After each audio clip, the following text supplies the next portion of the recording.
Welcome back to the workshop, or at least on the way back to the workshop. Now you may remember my trusty old works van from episode 1. I had a bit of a problem with water in the oil system thanks to a failed oil cooler. Well, having fixed that problem and thought I was out of the woods, it turns out there's still a bit of a legacy because there's an error message due to the oil system. So my job today is to actually work out what that problem is and work out how to fix it.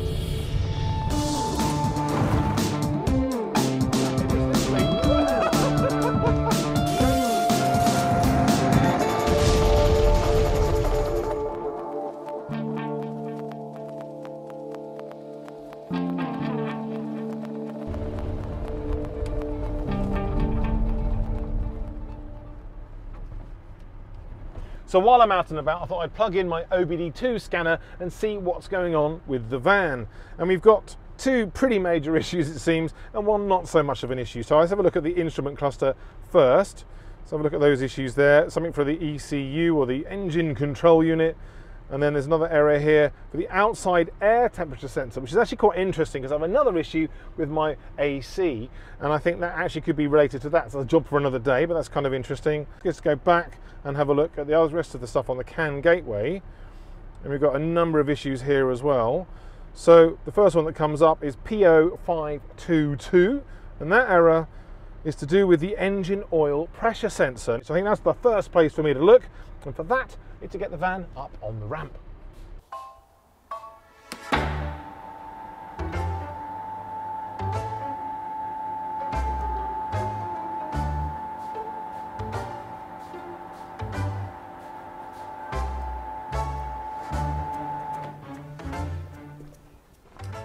Now there are actually two oil sensors on this engine. There's one here which measures the temperature of the oil but also the level of the oil in the sump, and the other one is the oil pressure sensor, and that is right up there sort of at the top of the engine, quite hard to get to at the current state.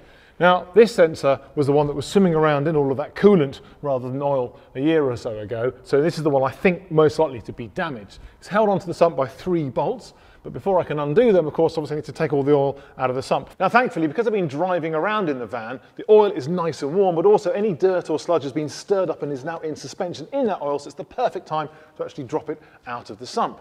But there is some debate as to actually whether you should use any flushing oil or flushing additives when you do your oil change. Now, back in the day with an old classic VW, an air-cooled engine, when you just had single grade oil, I used to do that all the time. I actually drop out the dirty oil, put in some flushing oil, which would be like a thinner oil with a few kind of chemical additives, detergents in there, and that would kind of scavenge out any more dirt, and you could flush it out again before you do your oil change. There's another school of thought that suggests that while you're cleaning the inside of your engine, it might actually dislodge some of that sludge and dirt, and that could end up, in fact, inside deeper parts of the engine, inside an oil gallery, and could starve a vital part of the engine of its valuable oil, and of course that would be far from ideal.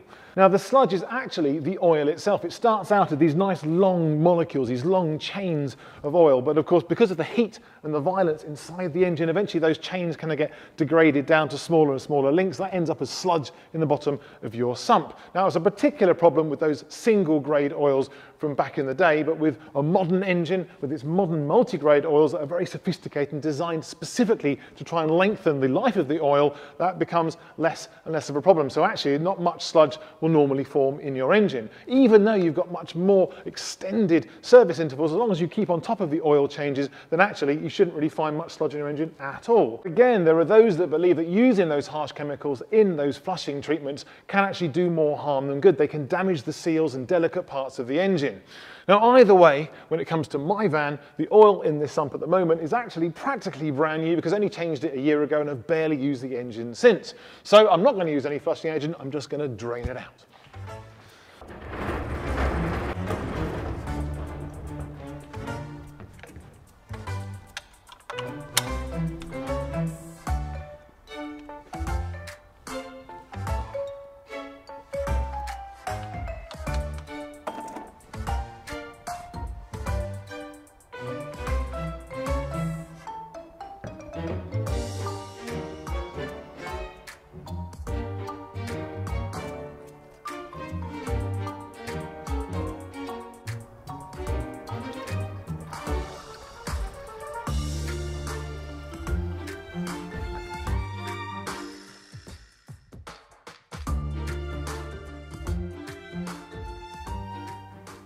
Well, now all of the oil has drained out of the system. Before I do anything else, I'm going to pop in a brand new drain plug because it comes with a brand new washer to make sure that this way we don't have any issues with any more oil leaking out when I fill it back up again. Just saves you forgetting and making a mess of your garage floor. Right, so that is now nice and tight. So now we can get on with the job in hand, which is to remove this sensor here. It's held on with these 3 Allen screws.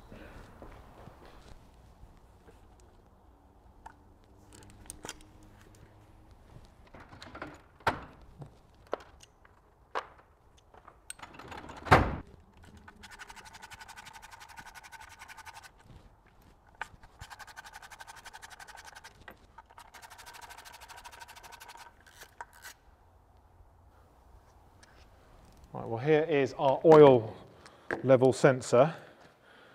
Now the first thing I'm going to do is just get a magnifying glass, have a little look for a bit of damage on the casing. And you see it's basically a whole load of plastic covering some electronics hidden inside this little heat sink here, the aluminium at the base.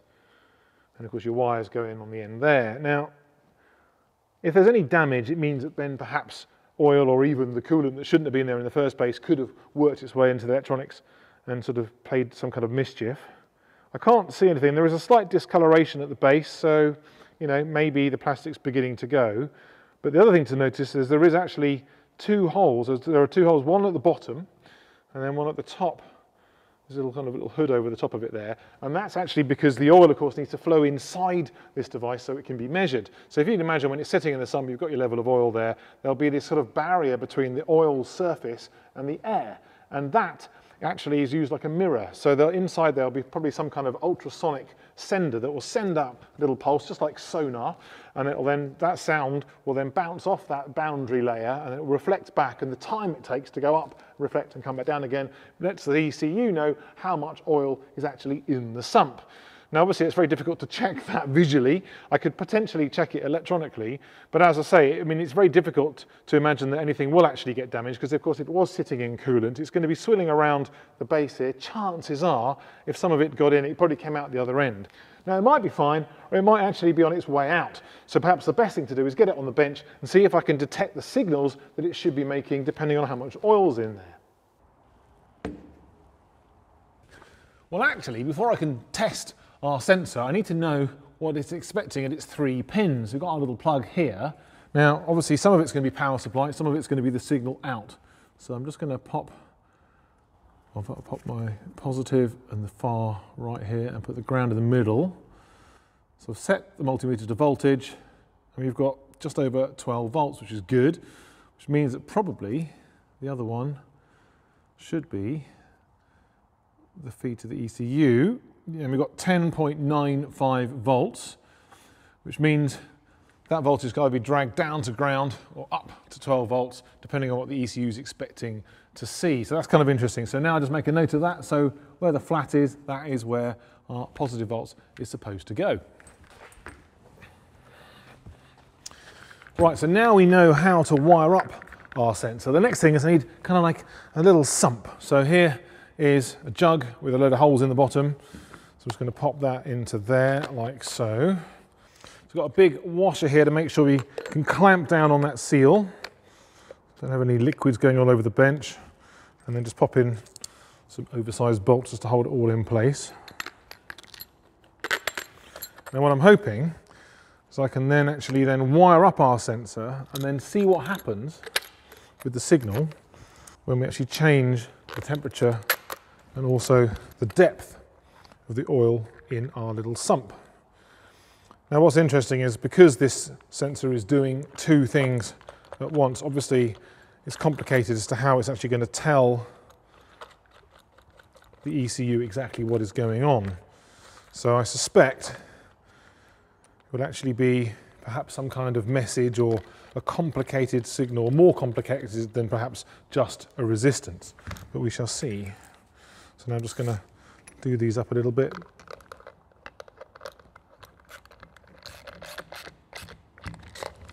The nice thing is that the sensor comes with its own built-in seal.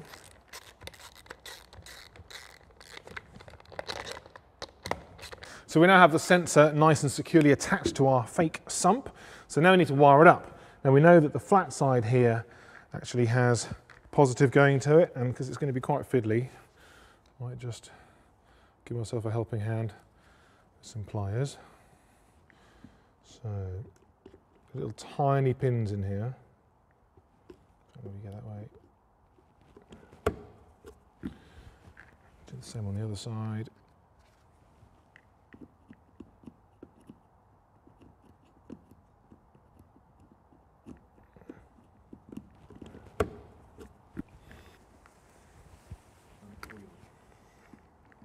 Right, and then that one goes in the middle. So we've now got our wiring. So the next thing, we've got our power supply.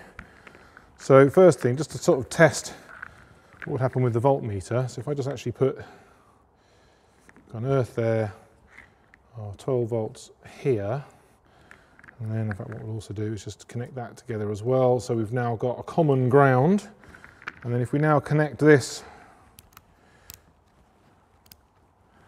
to our voltmeter, you can see we've got kind of like, I don't know, about half a volt, which is kind of interesting. So there's something going on, but obviously we can't see it with the voltmeter. So for this, we then invoke an oscilloscope. So I'll just pop that up there against the T.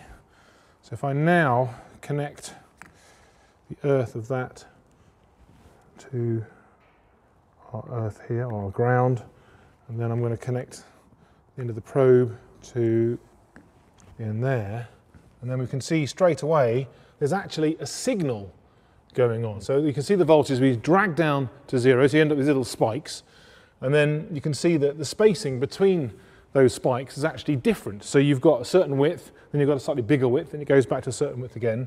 Now bear in mind, of course, this signal is going back to the ECU and it's telling it two things. So it could be lots of noughts and ones, some kind of binary message, it could be a byte, it could be a nibble, it could be all kinds of bits and pieces. So the idea being that depending on what those sort of spacings are and the count, that may let the ECU know exactly what's going on there. But if we now actually just pop in some oil, we can see if that's actually going to make any difference at all. And to be honest, I've got it right up to the top, so the probe is completely covered.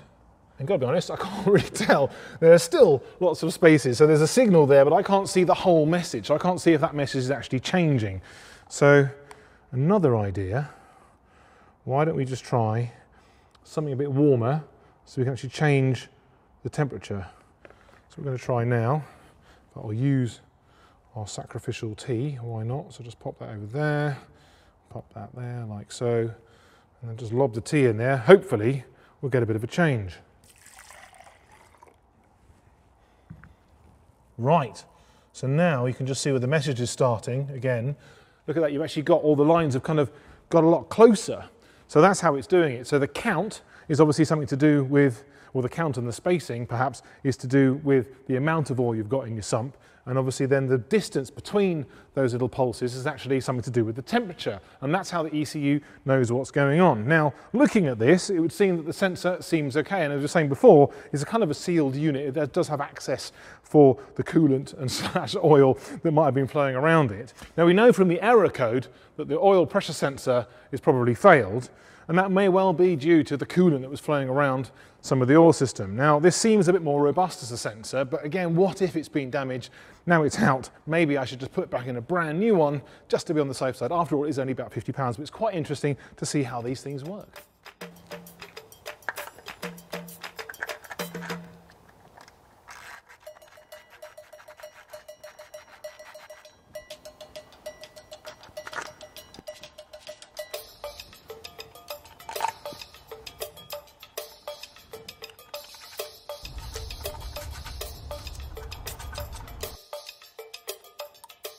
Right, so that is our new oil level sensor in position, but of course that's not actually the problem with the van at the moment. The thing we're looking to change now is the oil pressure sensor, which is up at the top of the engine. But also, because we're going to be putting some new oil in, I want to put in a new oil filter, and that is also up there at the top and quite hard to get to. So I might actually have to take the front of the van off. But I think before that, maybe a cup of tea. Well, thank you very much for watching, and thank you for clicking subscribe if you have, and thank you for clicking the bell for notifications so you can find out when we're finally going to put an episode up. And obviously you want to get all your mates to click subscribe as well, so we get to 1 million, because we've just whizzed past 928,000. Wow, that's fantastic. Yeah, well, so we could have put up the 928 Porsche, of course we did years and years ago, but I didn't get around to doing it on social media, so here it is now. So I guess it's going to be the 930 next. Yeah, maybe, and then maybe the 968 if it happens really quickly. Well, that'd be great. Yeah. Let's get to 1 million. Well, then we have also the Peugeot 1008 to look forward to if we get there past the million. It'd be very good. Well, thank you very much also for your questions, your comments, and now your top tips. And talking of which, top tip of the week. And what's this one?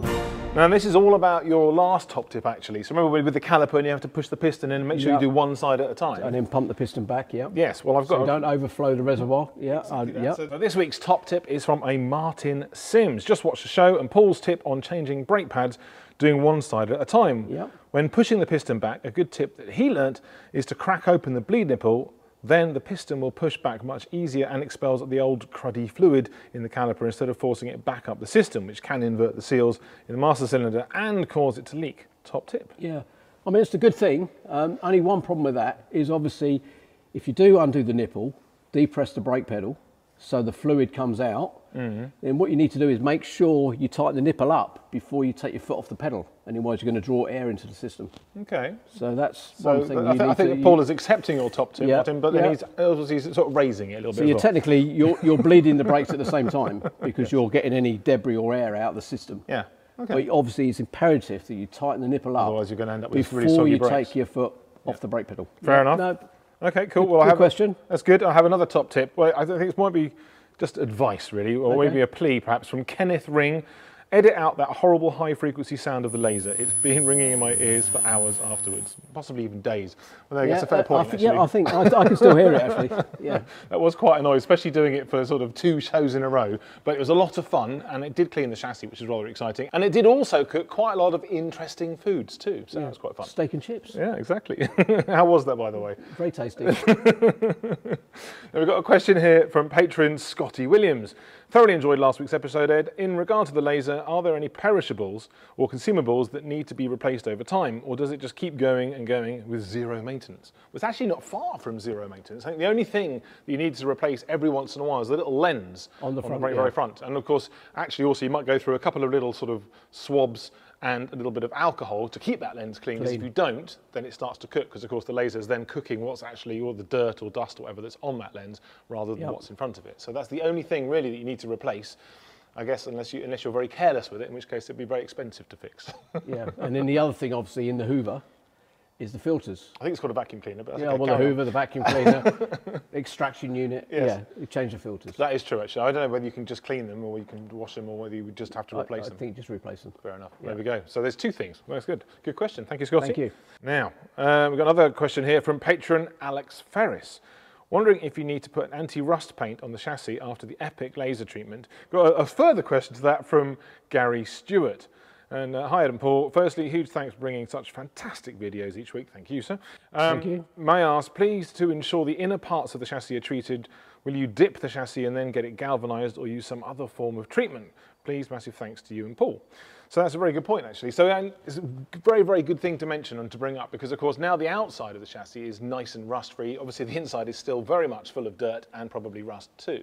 So we are indeed hoping to actually galvanize it. But before we do that, we need to clean out all that dirt. And we have another couple of tricks up our sleeves as well to try and get rid of some of that rust. It'd be very exciting, wouldn't it? But eventually it will be dipped and galvanized. Yes. Not scrapped. Not well, scrapped. actually, we should talk about that. Well, we've still got to do the repairs, so yes, who knows? And we are still counting the results, whether it's going to be scrapped or whether it's going to be fixed. And I have to say right now, the needle is very much in the scrap camp, but we will go and try and bring it back. And in fact, we still even know whether we can actually buy a replacement anyway. So yeah, I don't think you can actually, can you?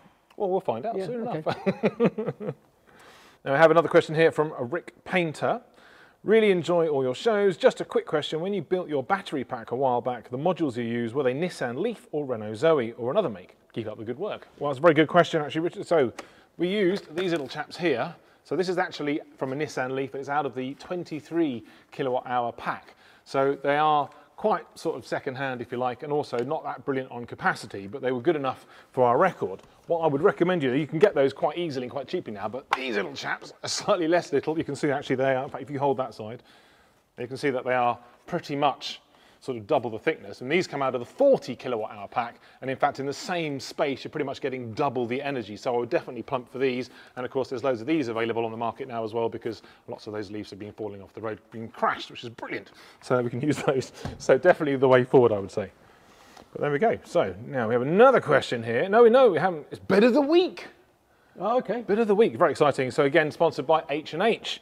Now, this week, well, in fact, last week, let's talk about the last auction, of course. So yours was the E-type barn find? It was like a, yes, it was sort of a, shall we say a project? Because it was pretty much past a project. It was a project. It actually went for £40,500. Wow.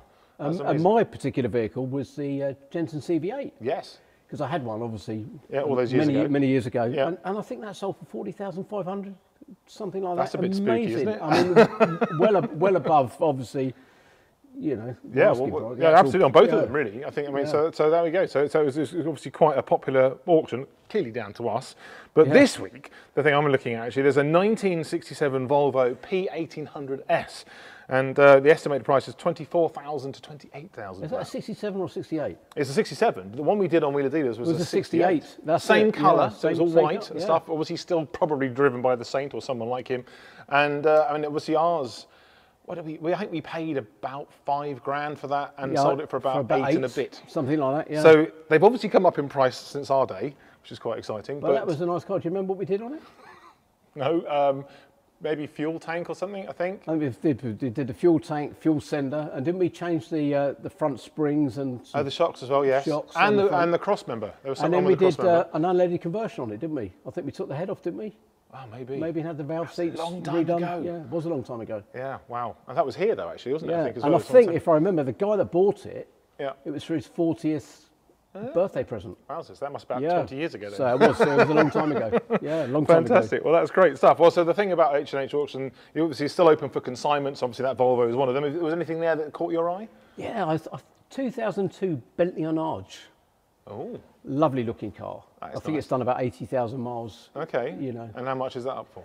Well, I think it's got a guide price between £12,000 and £16,000, which is a lot of car, isn't it? It is a lot of car. When you think what that car cost new. Yeah, and it's not that many miles either for a car. No, and it looks stunning. So yeah, so 2002 Bentley Enlarge. Fantastic. So actually, well, we did something like, well, a bit like that. It's kind of grandfather, what the Mulsanne is sort of I think not quite that was as an 84 Mulsanne Turbo we did. About the same sort of era as when we were doing the Volvo, actually, same sort of series, I think, wasn't it? Yes, I think it was 2005, 2006. Yeah, there we go. Yeah, and we did a colour change on it, didn't we? Yeah, so I think you could get yourself a whole lot more car, probably for the same sort of money that you'd be paying for the other car before. Yeah. So that'd be rather exciting. But if you have got a classic you want to consign, the deadline is the 6th of April, so hurry up and get it consigned. But also, the auction is going to be up at the Pavilion Gardens in Buxton, so it should be a very exciting venue. So yeah. It's on the 27th of April, so get yourself there. I may well. Yeah, good question. Really good. Now, I've got a question here from a CM. Now, he's been inspired, obviously, by our work on the Range Rover when we actually recovered the little ferrules from the brake lines when we're actually getting everything replaced. And he's been working on his wife's Yaris. So he was doing the same sort of thing, got a bit of hassle trying to get the brake pipe off, actually managed to cut the metal, and then cut the brake pipe itself, and then heated it up to try and get the two bits apart, and it actually exploded, blew off the metal bit of the top of the brake pipe, and obviously just missed him, which is very, very lucky, but obviously it's quite scary. But he was wondering what might have caused that, because he was wondering, could the rubber have broken down inside? I mean, I do wonder, it seems a bit strange, because if it was on the car... Yeah, if it was on the car and it was full of brake fluid, I understand that, you heat it up, brake fluid expands, so obviously it's going to nowhere to go, bang. But to actually be off the car... It's a bit odd. Was it clamped in a vice, perhaps? I mean, it's kind of an obvious question, I guess, because then maybe it would be crushed. I mean, it's happened before. Stopping. Yeah. I mean, certainly, we've had it in the past where brake lines have broken down inside, and then, of course, then there's nowhere for the fluid to go. I guess it could have been unlucky that there might have been some sort of pocket, but I mean, you're very lucky that you didn't get hurt, which is kind of a good thing. So obviously that's a top tip, is be very, very safe going forward, always wear eye protection, and I guess maybe body armour as well by the sound of it. Yeah, be careful. But yes, very, very scary. Oh, it's time for a competition. Okay. So this week's episode is partially sponsored by Petronas Syntium oil, stuff we're going to be putting back into the T5 in a bit. And in fact, 5 lucky subscribers can win themselves some of that Syntium oil for their own vehicle. All you have to do is actually subscribe, of course, and then just hashtag Syntium in the comments below. I'll do it straight away. Excellent. And just before that, actually, do you want to give us a hand with the van? In a minute.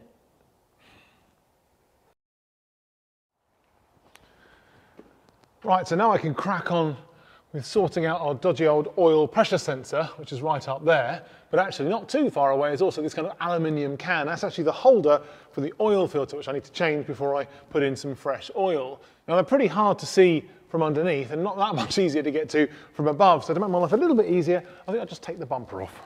Now it's actually held on with a whole load of screws on the bottom, the inside of the inner wings, and on the top. It doesn't take that long.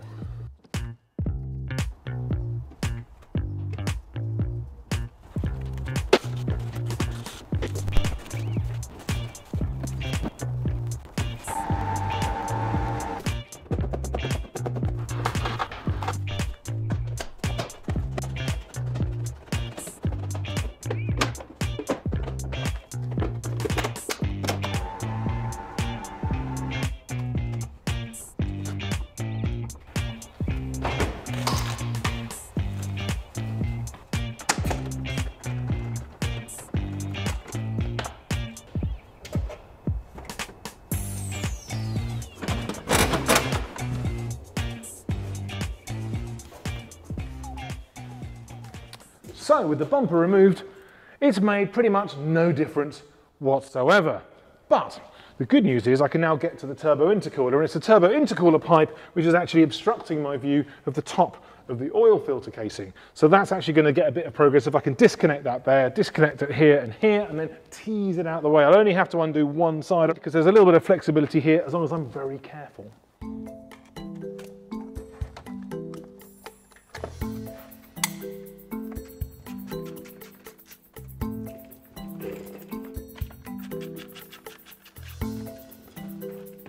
So now what should happen is the intercooler will just pop up, hopefully. There we go. There we go. So now it's sort of free.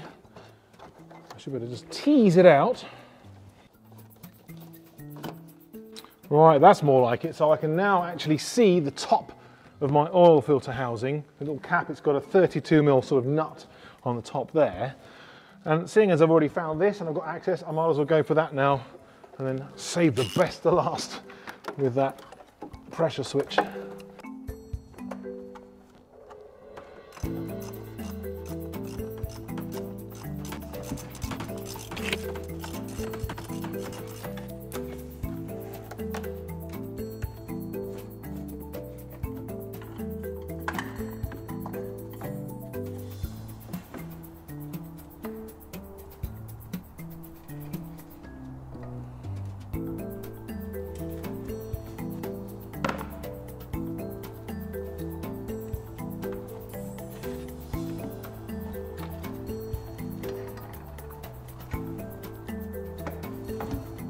So now I've got my new oil filter element back in position. Before I can put the top back on, there's one last job I need to do. You can see just going around the very edge of the lid here is actually a rubber O-ring. Now it's actually relatively fresh, only went on last year, but still, because I get a replacement with part of the kit, all I have to do is just hoik this off. I could probably ruin it, but that's fine. And I'll pop on the new one.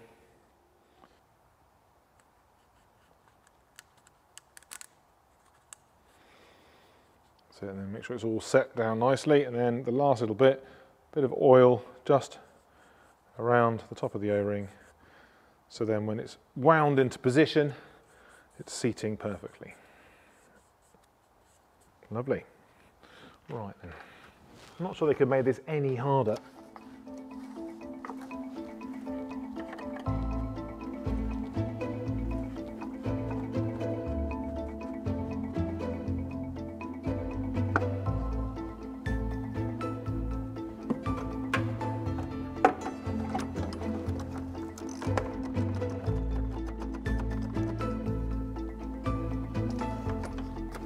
Right, so the oil filter is now done, so finally I'm going to get to changing that very hard to get to oil pressure switch.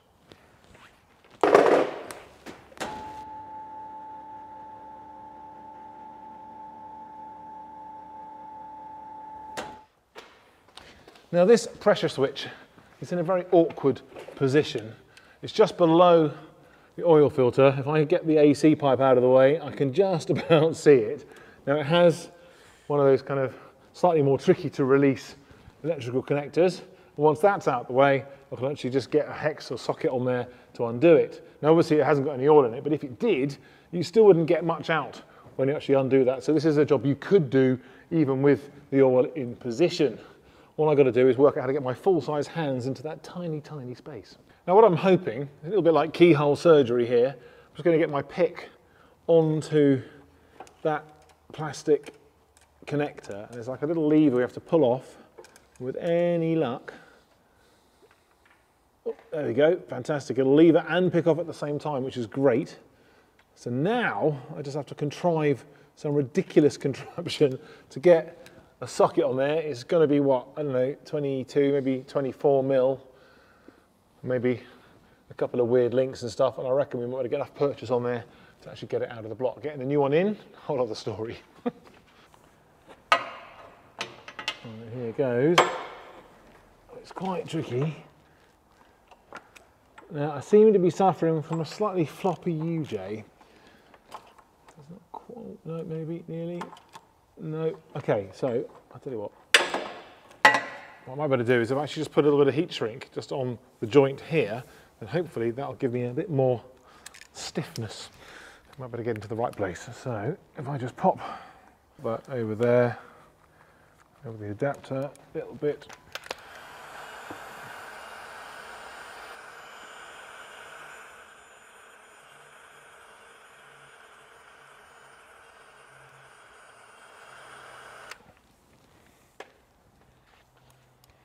So then pop that back together. Look at that, much better. So here we go.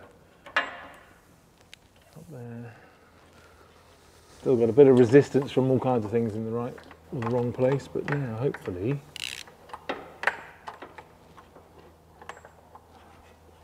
Get that out of the way.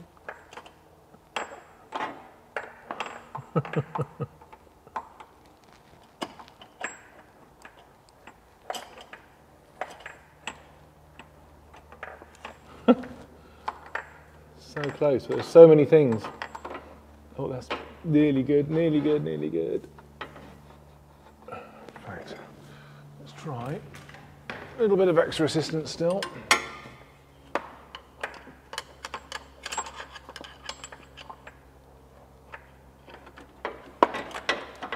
We're on, which is good.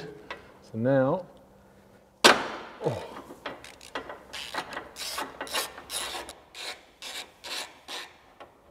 A little tiny bit of oil, but we have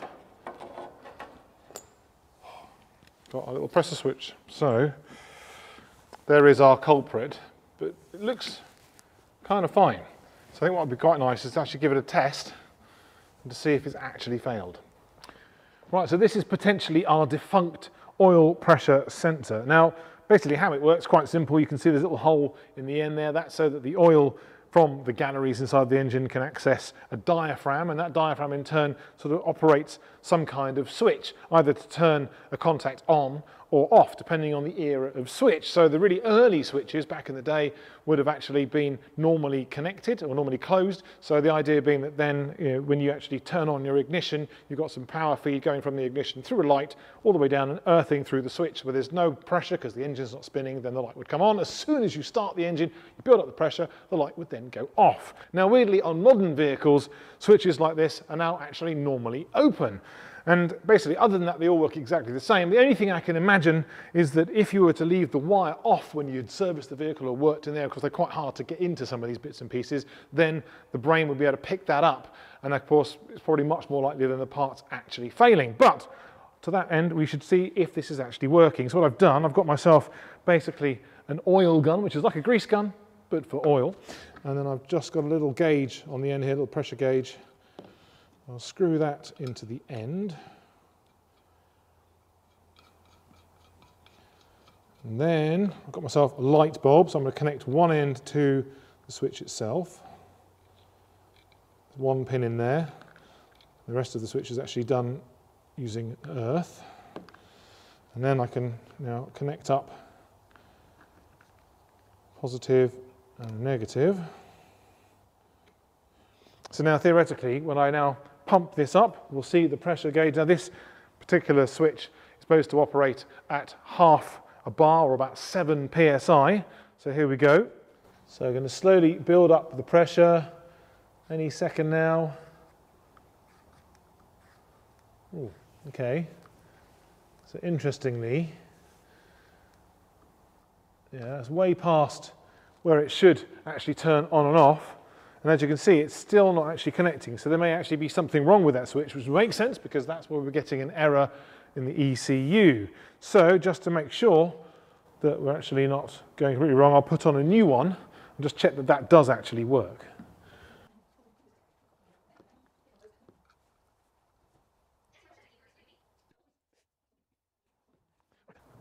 Right then, so here we go again with our new switch. So again, just pump up pressure. Here we go. So it should go about now. Oh, look at that. There we go. So we know that our new switch definitely does work, and then you can see as the oil pressure leaves, it then goes off again. So now we know this new switch works beautifully. Pop it onto the van. So I've got my new sensor here. I've also got a bit of manky old piping. The idea is, with a bit of hose, I can pop that in there and I can hopefully then wheedle it through into the right position and then wind it into place, obviously, because otherwise my fingers just aren't long enough. So here goes.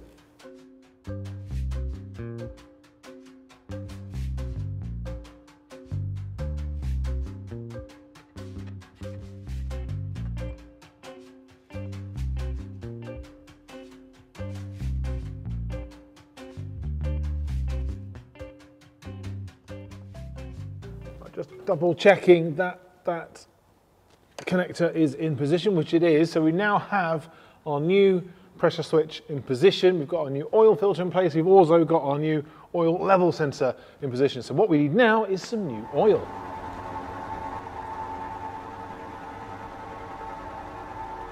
But first, I'm just going to pop the intercooler back into position because we're not going to need it hanging around anymore. Still just as fighty as getting it out.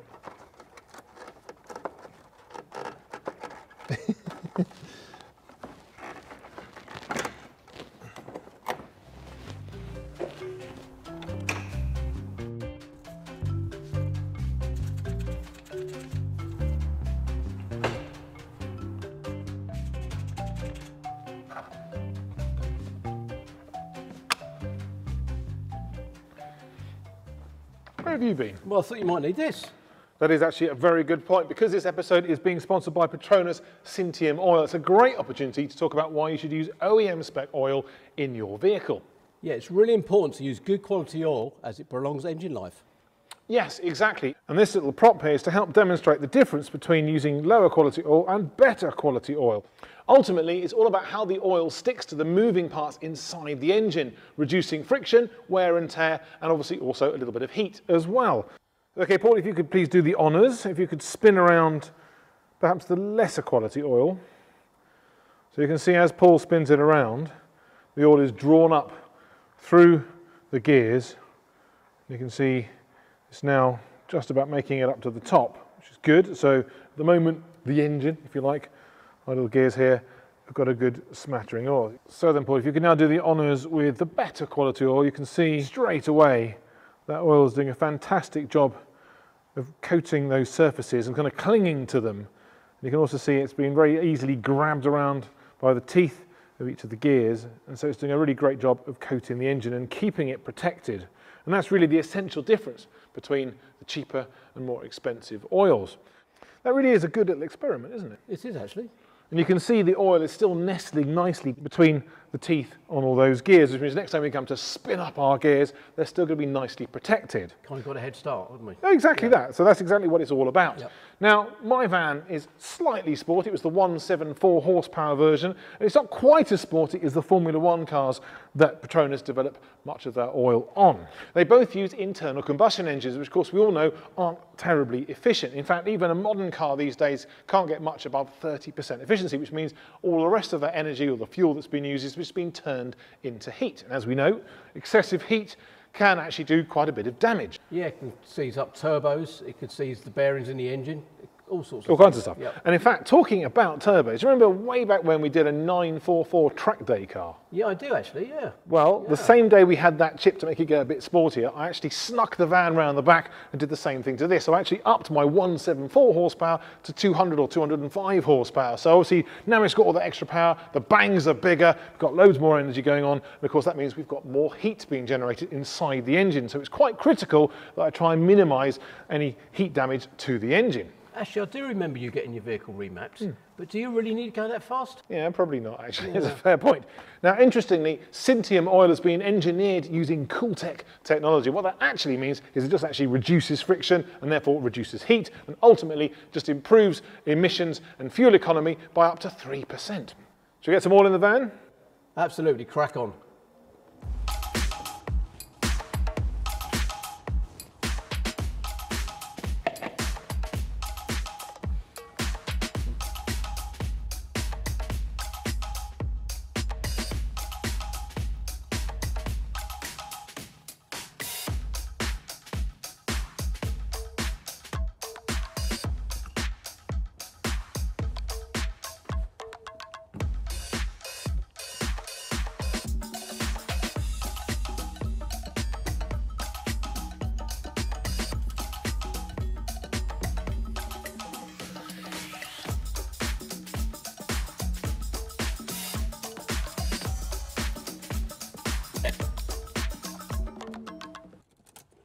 Right, so now all the jobs are done. What I want to do is actually delete those previous error codes. So just go through the system here and do that. And then what we can do, once they're fully deleted, takes a few moments, is I can then, there we go. Right, so now the errors are clear. I'm now actually going to start up the van.